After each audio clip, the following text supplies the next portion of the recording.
Hi, this is Chris Young. Welcome to episode 97A, a supplement to episode 97.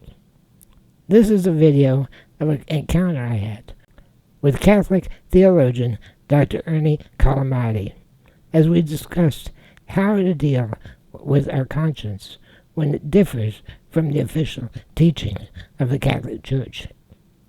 Here's that exchange. Chris?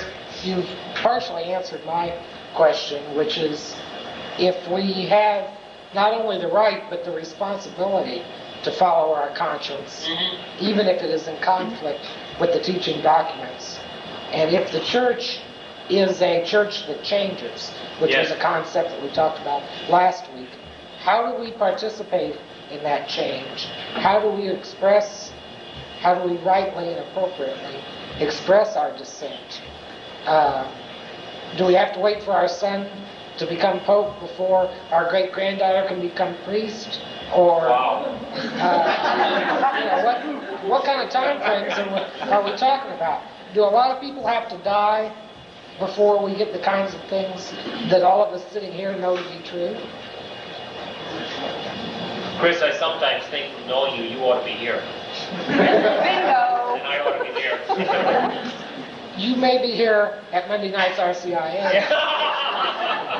Thank you. Through me, so. You know what I keep thinking of, Chris? Jesus had to. One of the elements that led to the demise of Jesus was a particular understanding of religion within the Jewish experience. I used to be surprised sometimes that the truth gets trampled in our own church backyard. And sometimes I'm the one stepping on it. It's not them, it's all. But then I keep remembering the story of Jesus. Why should I be surprised at times that we are in conflict with the very gospel we preach and live out when Jesus had to face it himself? One of the elements certainly was the establishment within the Jewish tradition that had great difficulties tolerating Jesus. That's not the only story, obviously. The Roman story, the social story, the cult, all of it, all those elements converged that led to Jerusalem and death. But I think you're right. I think sometimes truth is seated in death. Joan of Arc went to her death hearing people say, confess, confess, and then proclaimed the saint in 1920, I believe.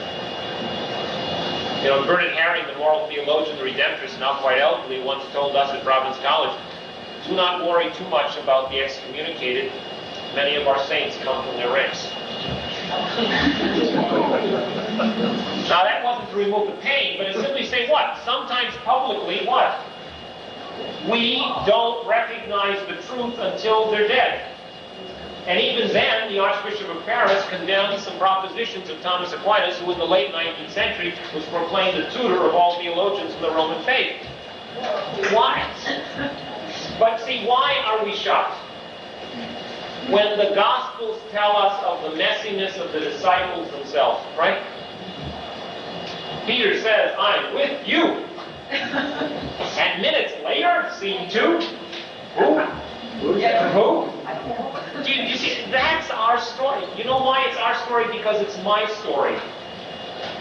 Because sometimes I'm the guy that says, yes, at all costs, and I'm saying, let me run away with it. You finally figure out the story is not out there, the story's in here, and it's in every one of us, and we've got to try to live it, and sometimes we die. For the truth, Chris. I wish it weren't the case. My deepest thanks to Dr. Collamati for all he taught me and for all he taught countless other students throughout his long career. You helped me so much as I continue contemplating life.